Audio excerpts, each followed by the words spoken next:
What's going on, ladies and gentlemen, and welcome to another episode of the Take Three podcast. My name is Brandon, and as always, I'm joined by my co-host Alex. And in this episode, we're going to be previewing Week 5 of the 2021 NFL season. Obviously, it's now Wednesday night. We got a Thursday night, pretty good Thursday night game, to be honest, or at least a pretty interesting Thursday night game with the Rams coming off a loss, going on the road to Seattle, which is kind of notoriously a difficult place to play, and that crowd should be rocking on a Thursday night, so it should make that super interesting. I mean, up until this point in the season, it's kind of been a weird season as we're now 4 weeks through 4 weeks. It feels as if the league is more open than ever. The teams at the beginning of the year, or even previewing it in the offseason, teams you thought they were going to run away and be able to dominate kind of seem vulnerable. The Chiefs seem vulnerable. The Bucks seem vulnerable. The Bills, although they're picking it up, they obviously week one, they were pretty bad. So it's kind of like, it feels like the league, although there is like the top heavy teams, it kind of feels like any of these teams could win it. Just going into week 5. Yeah. I mean, what do you see as we're entering week 5? Yeah, I feel like we're starting to see a lot of separation from the teams. This is a week where when I was going through the games, I feel like a lot of the favorites should win. So it'll be interesting to see if they come out ready to play or not. And there's a couple big games Sunday night and Thursday night. So there's a couple really good matchups I'm excited for as well. Yeah, the schedule as a whole, honestly, this week, it's kind of like it's not that great, to be honest. Thursday night's pretty good. There's a couple Sunday games that are maybe worth tuning in that we'll kind of dive into. And then you mentioned that Sunday night one's probably the cream of the crop. That's probably the one that, once again, for 2 straight weeks, kind of everybody's sitting back and waiting to see. But I mean, let's without further ado, let's just jump straight into it. Thursday night football, we got a big one. Obviously, the Seahawks coming off of a win against the 49ers on the road. That was a good one to kind of get them back to 2-2 as they were spiraling a little bit. I mean, the offense kind of looked like it was figured out. We already know the defense is pretty bad in Seattle, which is kind of how it's trended the past couple of years since the Legion of Boom really broke up and Russell Wilson took over. And then we got the Rams, so we thought we're really coming off the Bucks game. We're really that team, right? They were those guys. And then we see them play the Cardinals at home and kind of make mistakes that we didn't expect. Matt Stafford throws a pick, Sony Michel fumble, and they lose by 17 at home to the Cardinals. It was weird. They're 3-1. So, I mean, they're probably pretty fired up to go on the road and probably attack that 32nd ranked defense that is up there in Seattle. Before I really dive into anything, I mean, what do you see in this game? It's kind of a big one for both teams. I'd say it's probably crucial for the Seahawks. They kind of need this one to get to 3-2. They don't want to kind of start going backwards, especially in divisional games at home. Yeah, totally agree. Big game for Seattle. They need the victory because they don't want to fall behind in this division. But to me, this game is about Seattle's offense and the Rams defense because we kind of know what we're going to get with Seattle's defense and Rams offense. I expect the Rams to be able to put up points. Seattle's defense has been troubling. Being at home, nationally televised game, you get the 12th man behind you. That crowd gets really rocking, and that stadium's a hard place to play. So that is a big benefit for Seattle. But to me, it's about like Russell Wilson in that passing game and Chris Carson. Hopefully, Chris Carson's good to go. He gets to play. He is questionable as of right now. So hopefully, assuming he's there, if they can move the ball against that Rams defense, the last couple of years they have been able to split the games against them, but they tend to struggle offensively against that Rams defense with Aaron Donald and Jalen Ramsey, usually shadowing DK Metcalf, which has been a problem for DK the last season. So to me, it's all about the Seattle offense and see if they can put up enough points on the board against that Rams defense.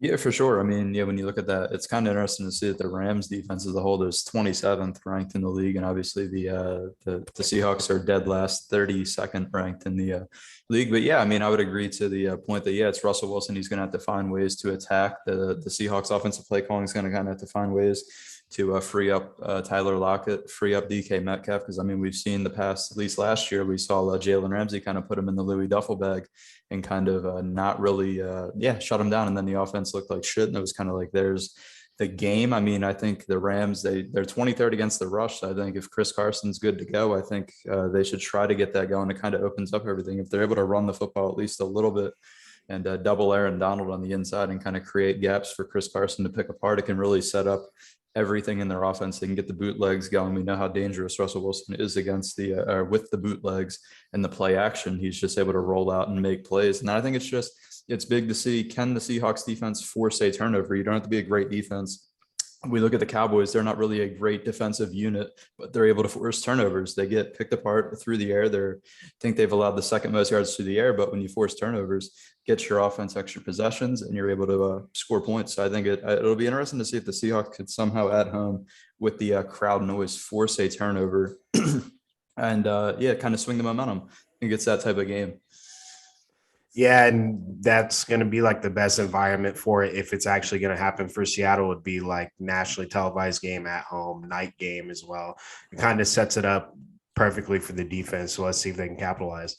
Yeah, I just think naturally when you look at a game like this, like, yeah, you want to, I don't know if you want to get in a shootout. I think when your defense is that bad, control the ball, find a way to work methodical drives, and then be able to force a turnover, and then you can ultimately win with that home crowd and that momentum swing. But I mean, it should be an interesting one. 2.5 is an interesting line. I was on the Rams. I mean, I think they'll be an angry team going on the road, and they'll find a way to get it done. I just don't think that Seattle defense will be able to do much. And I don't know. I can't trust the Seahawks to really be able to free up DK. I think Jalen Ramsey will do his thing once again. I'm on the same side with you there, but it's scary picking against Russell Wilson as a home dog. It's just it doesn't happen often, so it's very tempting to pick Seattle with the points at home, but I'm leaning Los Angeles in a bounce back spot. Yeah, it's scary, but I didn't think it wasn't as scary as it was in previous years. I'll say the way the Seahawks have trended over the past couple of years, it wasn't that much of a scary pick for me at least. But yeah, let's move into kind of Sunday afternoon action. Going to be short slate on Sunday, as I mentioned before. There's not really that many great games, but leading us off in the afternoon, 12 o'clock if you're in Central Time, 1 o'clock on the East. The Packers go on the road to face the Bengals, 3-1 and 3-1. It's kind of super interesting to see the Bengals 3-1, to be honest. Didn't really expect it. I kind of expected maybe they would start out rough. Joe Burrow, he's clearly shown that the feet are not completely under him, like we've seen at times. A little bit of O-line, bad O-line play, bad play calling, I would say, especially when I was watching him last week. All the 5 wide, I don't know if I really agree with it, but I mean, he's kind of found ways. He's gritty. I loved him after the game. He was mic'd up and he said, just put the ball in my hands. Like, just put the ball in my hands and it's ball game. And you know what I mean? He found a way to get it done. And then obviously we've seen the past 3 weeks, Aaron Rodgers dust off the cobwebs and just get W's, go out there and look like the Aaron Rodgers that we all expect. And the Packers are kind of right back in this NFC picture after getting absolutely demolished week 1, which was pretty embarrassing, but way to get it going. What do you see with the Packers going on the road to play the Bengals? Yeah, Vegas believes in Cincinnati. They're only 3-point dogs at home. I'm a little surprised by that line. I thought Green Bay is better than just 3-point favorites against this team. But yeah, I mean, Cincinnati's earned it. They hung tough against Jacksonville last Thursday when they played terrible football in the first half and then came out and played much better in the second half. To me, this game, Cincinnati, like they can't afford to make mistakes like they did against Jacksonville and Chicago. And then they kind of got away with things and squeaked out in overtime against the Vikings. So, like, to me, Green Bay with Aaron Rodgers coming to town, you got to play really, really good football. You can't afford those picks. You can't afford the offensive line breakdowns. But they have all the talent. Joey B has shown that he can do it all. So, like, to me, if they can limit their mistakes, Cincinnati certainly has a chance in this game. Yeah, I think it's going to come all down to how they protect Joe Burrow. Yeah, can they protect him and give him enough time to kind of make plays? Because we've seen, I mean, they can't sleepwalk. You walk through a half like you did last week against Aaron Rodgers, it's going to be 21-0, 21-0, 24-0. Like, you're done. You're not coming back like that against Aaron Rodgers. You know, I mean, this isn't the Urban Meyer Festival that they're running in Jacksonville. But I mean, yeah, the offense, it seems the chemistry is there. Tyler Boyd's been balling out. Honestly, we didn't talk about him enough in the preview. I'll admit that. Like, I kind of didn't expect that. I expected him to get phased out a little bit. But we've seen Joe Burrow connect a lot with Uzama at tight end, and we've seen him very comfortable hitting his boy from LSU, Jamar Chase.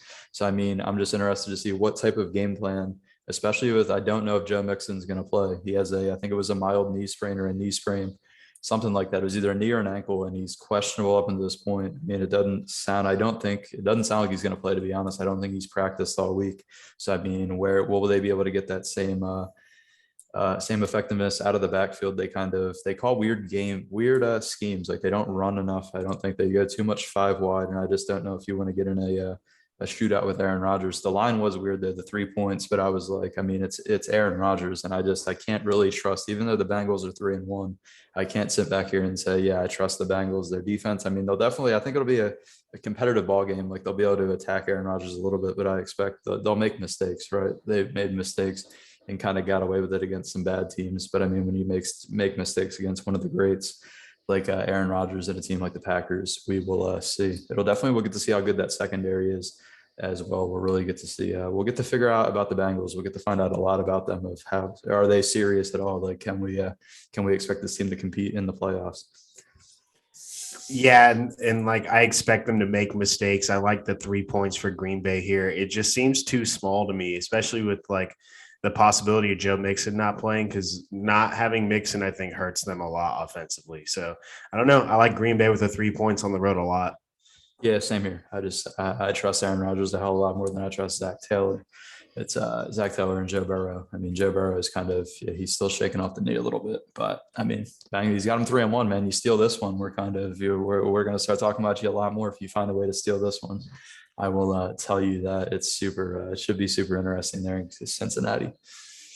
Yeah, now let's jump into kind of final Sunday afternoon action. This is another doozy, to be honest. It's another 3-1 matchup. We got Cleveland going on the road. Obviously, ugly win last week, 14-7 win over Kirk Cousins and the Vikings on the road. But I mean, in the NFL, wins are wins, right? It doesn't really matter if you win by 1 point, doesn't matter if you win by 50 points.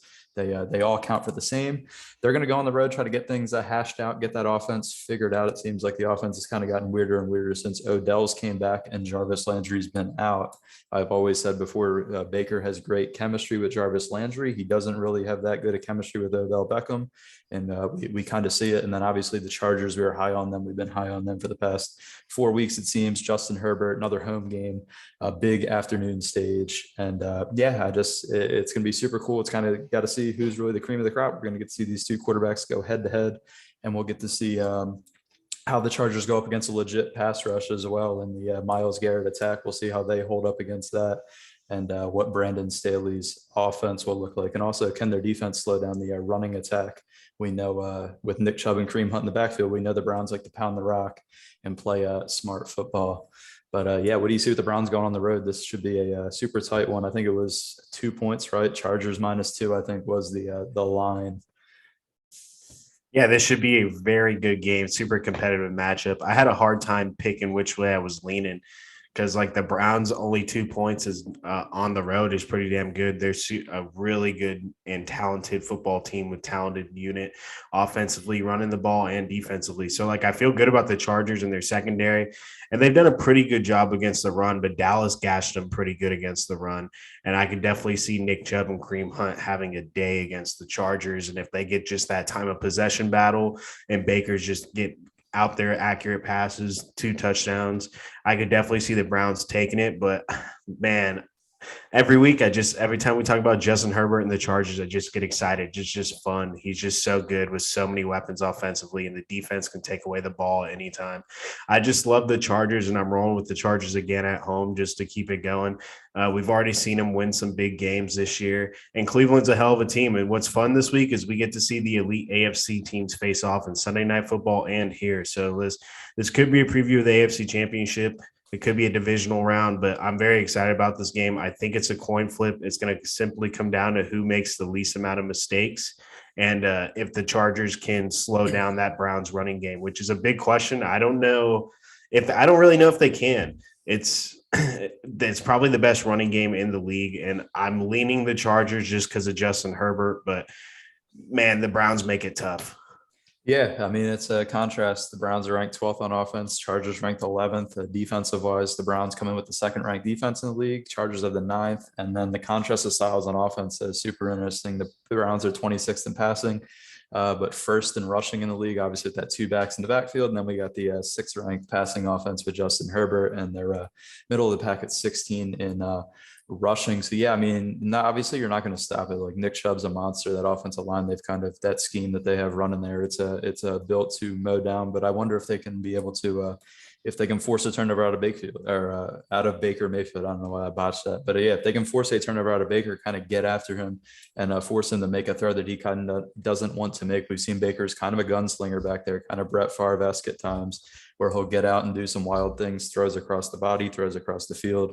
So, I mean, if the Chargers defense can somehow, with their guys, with Joey Bosa, and if they can get out there, attack him and kind of get them off the game early and put points up early. Because, I mean, what we know is I think the Chargers, they'll be able to attack through the air if they can create time. They have to be able to create time, kind of keep Myles Garrett off of Justin Herbert, and yeah, kind of just do their thing. Little secondary issues out there with the Browns are kind of attackable through the air. It's kind of interesting that the Vikings struggled so much, but obviously, I mean, their left tackle got eaten up by Myles Garrett all game. So, I mean, Myles Garrett's a force of nature. It's going to be interesting to see what pass rusher, right? Joey Bosa on one side, Myles Garrett on the other. What guy can create more havoc and kind of give his offense a better shot to win? Yeah, I think it's really 2 points is, yeah, it's really a coin flip. It's like, as you said, whoever throws a turnover, I'm rolling as well. I was pretty much on the Chargers. I kind of trust Justin Herbert to be cool, calm, collected back there. And I expect Baker to, at some point, just do something stupid that we're just going to be like, why did he make that throw, or why did he do this? And that'll eventually cost them, is at least what I think it'll be. Yeah, I agree. I mean, just like the idea of the pressure, the D line, and whichever offensive line can keep their quarterback safe the longest. Because if either of these quarterbacks have enough time, Baker's not as dynamic as Justin Herbert at all. But like, if Baker has enough time, he's shown he's one of the most accurate quarterbacks. So to me, it's that D line battle. Whoever like pressures the quarterback and makes their life rough and speeds up the plays is probably going to win. Yeah. But I mean, yeah, it's definitely concerning with the Browns or the Chargers being 29th against the run with rush yards allowed. So if they can't slow them down and just get mowed down and exhausted, and then say you get forced off the field somehow, quick 3 and out on offense, put that tired defense back out and just get mowed down by them, then the game becomes a whole different animal. But that's why it's like that's exactly why it's it's basically a coin flip. It's basically a pick 'em almost. And it's just for that reason. But I mean, yeah, we just got to sit back and see which quarterback will kind of stand out and do their thing. Yeah, kind of jump into Sunday night football. Really the big one on the slate. We got the Buffalo Bills rematch of the AFC title game last year. Obviously, Josh Allen probably wants this one bad. He kind of wants to right the wrongs that were last year. The Buffalo Bills go on the road to face the Chiefs. The Chiefs got the offense really back in business last week. Faced an Eagles defense, though, kind of. I mean, I expected them to pick apart the Eagles and kind of have their way. They just have too many weapons. With Travis Kelce, McCole Hardman, obviously Tyreek Hill did his thing, and Clyde Edwards-Helaire. There was just too much. And we expected the Chiefs to kind of get back to Chiefs football. But over the past 3 games since week 1, we've kind of seen the Bills get back to Bills football. Josh Allen doing his thing, getting out of the pocket, making plays, the running game going. And the defense is forcing turnovers. Like, they have 7 interceptions on defense, which is kind of like they're getting things rolling. Obviously, a Texans game kind of inflates your numbers a little bit.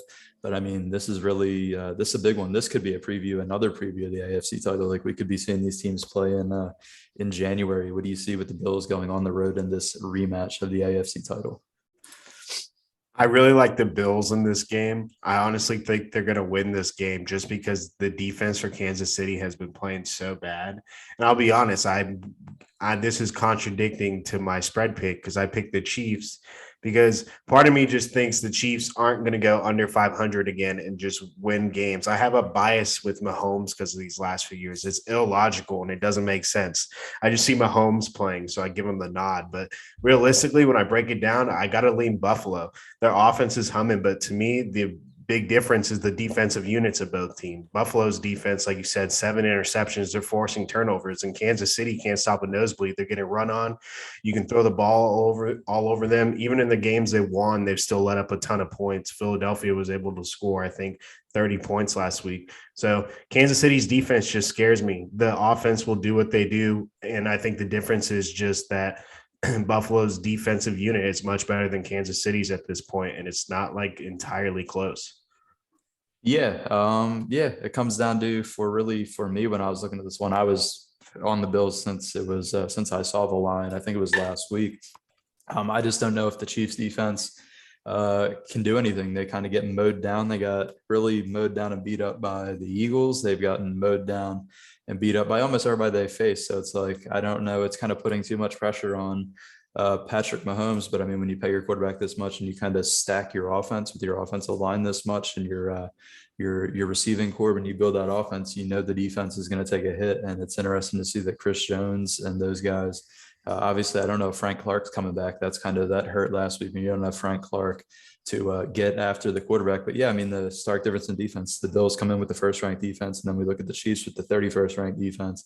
It's I don't know if their defense will be able to do anything if Josh Allen really isn't overwhelmed by the moment and the fans at Arrowhead don't really get him again, which we saw in the playoffs last year. He was kind of out of his element. It was his first time being in a game of that magnitude. And we know that Patrick Mahomes has been in games of this magnitude.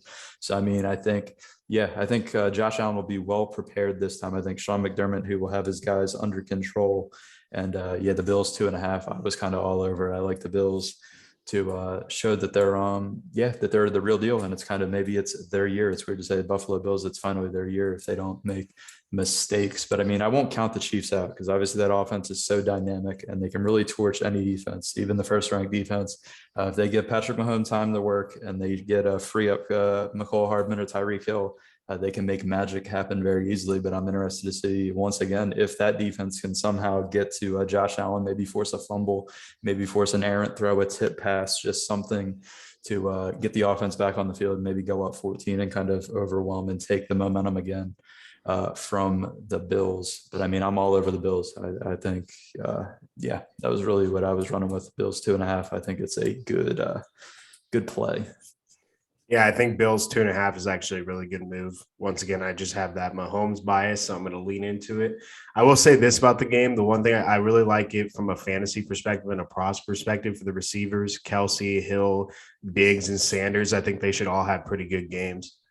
Yeah, you should see. You should see some numbers, some yards get put up. It'll kind of be one of those shootouts. But I'll be interested to see if Patrick Mahomes maybe doesn't try to do too much. We've kind of seen him against the Ravens try to do a little too much, and then we saw him against the Chargers try to do a little too much. So maybe they reel it in and kind of go more with what they did in the second half against the Chargers, run the rock and kind of set up the RPOs and the easy passes instead of going for these home run plays. But I mean, super close one. I expect it to be a good fight on Sunday night, and I'm definitely super pumped to see who really comes out of this one with a W. Let's jump in. Final game on the docket. It's Monday Night Football, kind of a downer Monday Night Football, to be honest. When you come off of a Sunday night game like Bills and the Chiefs, you kind of feel robbed when you roll into Monday Night Football and you see the Colts, the 1-3 Colts, who we obviously thought they would have a better record up until this point. They go on the road to face Lamar Jackson, Baltimore Ravens, third-ranked rushing attack. We've seen them last week air the ball out against Denver. There was a hell of a throw by Lamar to Hollywood. It was money. And we've just seen Carson Wentz he's beat up already. He's 4 games into the season. He's got dual ankle sprains and he's going on the road. Baltimore, not really that easy of a place to play in a primetime spot. I mean, what do you see? Is there any hope for the Colts going into this? I mean, there's hope. I never want to count a team out. This is professional football. They have a chance, but I'm all over Baltimore here. I really like Baltimore in this spot. They've been nothing but impressive this year. They dominated Denver through the air last week, not on the ground. They can attack you in both ways. The defense is playing well. The offense is so dynamic, even with all the running back injuries. And then for the Colts, I mean, it's hard to have faith in Carson Wentz. He's just, he doesn't look great. At times he has flashes where he looks really good. And then other times he just looks inconsistent. He makes kind of bonehead plays. I like Jonathan Taylor in that run game. The Colts have enough to keep it competitive and make it an interesting game, but I just don't think the Colts have enough to go in there and steal one in Baltimore. Nope. And I mean, I'm going to be the contrarian. I am counting the Colts out as of now. They'll probably win because I'm counting them out. But I mean, I am all over the Ravens. I think Carson Wentz holds the ball too long. No Quentin Nelson. Obviously, he got put on the IR. That O-line's it's kind of in bad shape when you have your best guy, probably the best guard in football, when he's healthy, out. It kind of kills your kind of run up the gut attack if you wanted to keep Lamar and that offense off the field. And I mean, when you look at the Ravens pass rush in week 4, which we said in the preview leading into the season, I mean, a big thing for them is to be able to get to the quarterback and force pressures, get sacks and do that. And last week against the Denver Broncos on the road, obviously Drew Lock came in But I mean, they were just able to attack the quarterback. They had 5 sacks. They hit the quarterback 11 times. And I just think Carson Wentz, he will be there like a deer in the headlights, and he will be there to get feasted on. And then, yeah, I just don't think though. I mean, not many teams really have an answer for Lamar Jackson. It's kind of weird. He's just that good. That rushing offense, just it doesn't matter who's in the backfield. They find a way to kind of keep the thing moving. And now that they're throwing the rock, like if Lamar can throw the rock and continue to be as good as he was last week with throwing the ball and as smooth as he looked back there, I mean, they're a dangerous team with you know what he can do with the legs if he gets the arm humming like that. I mean, they become a well-oiled machine going forward. But yeah, I don't trust Carson Wentz. I think he's going to get beat up. I almost feel bad for him, but hey, I mean, he chose this. He wanted out, so he wanted to go to Indianapolis and be with Frank Reich. So I mean, you take what you get, right?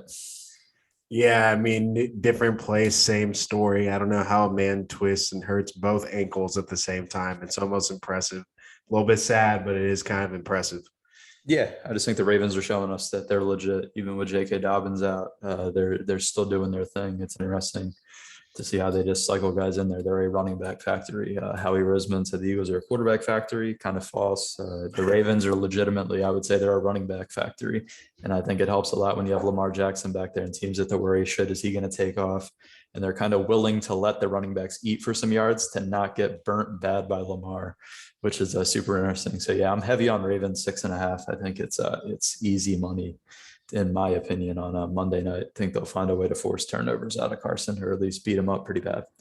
Um, Anything else really on Sunday before we kind of move into the spread picks and kind of wrap this thing up?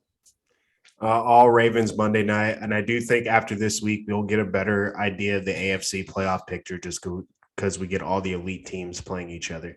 Yep, I think that late afternoon Cleveland and Chargers game, and obviously Sunday night, I think we will we'll get a good look at who's going to be there. And then I'm interested to see, although we didn't talk about it, Cardinals 49ers. I'm interested to see if Jimmy Garoppolo suits up.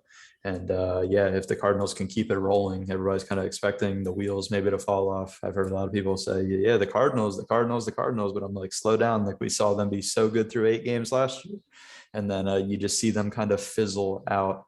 And so I'll be super interested as well. And then just another one, obviously not an interesting game, but Tennessee going on the road to Jacksonville. I'm interested to see if Jacksonville shows up to play football at all, or if they're just going to completely roll over and quit on Urban Meyer. Line was 4. It's kind of interesting, I think, even without the wide receivers and even how bad Tennessee was last week. Yeah, I kind of expect the team to they're going to quit on Urban Meyer, I think. But go for it. Oh yeah, I fully expect them to quit on Urban Meyer. Just reading some of the reports that are out there, the players are basically out on him already. Yeah, it's not pretty, but yeah, that's perfect. The segue into our week 5 picks against the spread. Records at the top. We've kind of tightened things back up. A 1-game lead for Alex at 28-32 over John sitting at 27-33. And yeah, I'm only lurking 2 games back. So, I mean, we're kind of all right in that tight window, right? A couple 11 and 4 weeks happen, but we've seen that nobody's really separated themselves from the pack. I mean, on this slate, any games you really love in week 5? Any picks? I like the Cowboys by a touchdown against the Giants. They're a much better football team. They should win by 2 possessions. And then 2 of them that we talked about in the show, Ravens minus 6.5, and the Packers minus 3. I don't know. It just feels like a little too much credit is going to the Bengals. I think the Packers can definitely go in and beat them by more than a field goal. Yep, I think we'll see. Yeah, I like that one as well. The big one I'm on, I like the Falcons minus 3 London game against the Jets. I just think the Falcons can score points. We've seen they can score points, and we've seen how bad the Jets line is. And yeah, how abysmal they've looked. So I think I look for the Falcons just to put up points and kind of overwhelm them. And it seems like any type of pass rush can overwhelm that Jets line at this point. So I expect the same sloppy Jets team, whether it's across the pond, whether it's here. It doesn't really matter. And then obviously I love Titans minus 4. I think Jacksonville's quit. And yeah, I think we'll really see it this week. It was kind of interesting that they didn't kind of fire him, or at least have him step down, have Urban Meyer step down. Super interesting. But yeah, anything really left as far as the picks this week?